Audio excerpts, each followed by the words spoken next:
Okay, so first of all, can we just get your name and the title of your position within the Bristol Pound? Yeah, my name is Chris Sunderland. I'm one of the directors of the Bristol Pound.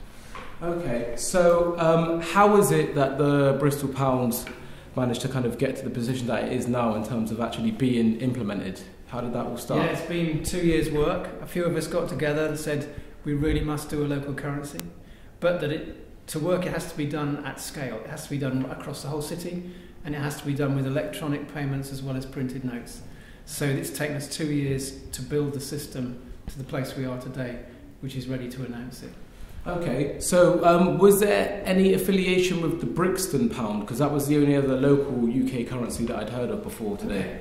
So there have been printed notes in Totnes, Lewis, Brixton and Stroud. They've all done printed notes. They've shown how powerful it is to launch a local currency in terms of advertising local traders. And Brixton have been particularly helpful to us because we've worked in partnership to deliver the mobile phone payment system, which is a whole new thing that in local currencies. So instead of people paying with debit and credit cards, they'll actually pay by text at local traders that display the Bristol Pound sign. Okay, so can you explain, as best as you can, how exactly a local currency directly benefits the local economy itself if there's a kind of one-for-one trade on sterling to Bristol pounds? Yeah. So what it is it's a commitment by Bristol citizens to say we want to support the local economy and our traders. Most of us love our high streets and would like to support them more. So what we're doing is giving the opportunity for people to do that.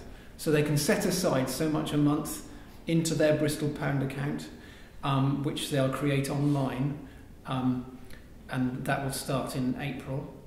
And then they can spend out, they can withdraw cash from various outlets around the city, or they can spend directly with their mobile phone with traders, with the traders that are registered with the system, and we hope to have 300 traders by May. Okay, well, yeah, that was going to be my next question, is at the moment, is there any kind of companies or organisations that you can say who have already started supporting the Bristol Pound movement? Yeah, we're in touch with a lot of traders now across the city, and we've got a small number, 10 or 15, who are actually trialling the mobile phone payment system. Lots of traders are really interested in this, but they're looking to see if other ones come in, Yeah. So it's a lot about confidence, a lot about will this be significant. We're convinced that it could be something really important for the area. We're the first major city to do this. We know that other cities like Edinburgh and Manchester are watching us, looking to do it themselves. Okay, so I mean, yeah, you mentioned Manchester, Edinburgh. Obviously, these are quite large, major cities, kind of for the area, the regions that they're inside of. South Bless, the channel that this is going to be running on, kind of runs on the basis that we're here in the southwest of England, and obviously Bristol's got a lot of power inside of the southwest of England. Yeah. So in terms of the smaller cities around, I've already had a couple of people on my network kind of mention, okay, is the Bristol Pound going to be able to be spent in somewhere like Cheltenham, or what's the kind of angle for that? So people can join the Bristol Pound if they live in the BS postcode area. So that takes us to the city region or the old Avon boundaries, really. If businesses do a lot of business in Bristol, then may also be a way where they can join.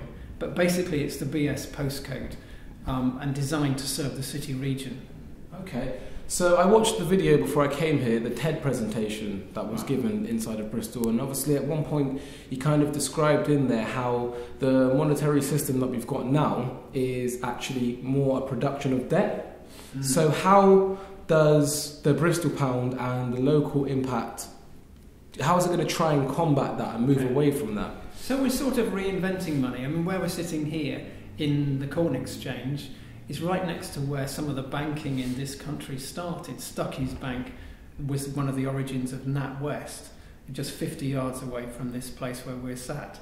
And we all have a sense that the whole financial scene has been corrupted, and that now it's almost like the financial institutions are parasitic on the rest of the economy.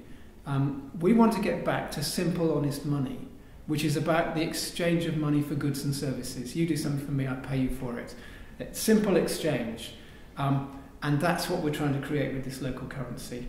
A simple exchange which will go round the community. People will look for local suppliers when perhaps they will have gone further afield before, but they'll look for local suppliers now. We'll create demand in the locality, and we'll have what's called a local multiplier effect, whereby if you have the same pound which goes through 8 different people, it's like as if you've got 8 pounds.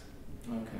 It's called a local multiplier effect. Whereas if you spend the money in a big chain store or whatever, much more of it goes immediately to London and the financial institutions. Our money will much more stick to the local economy, and so it will benefit the local economy.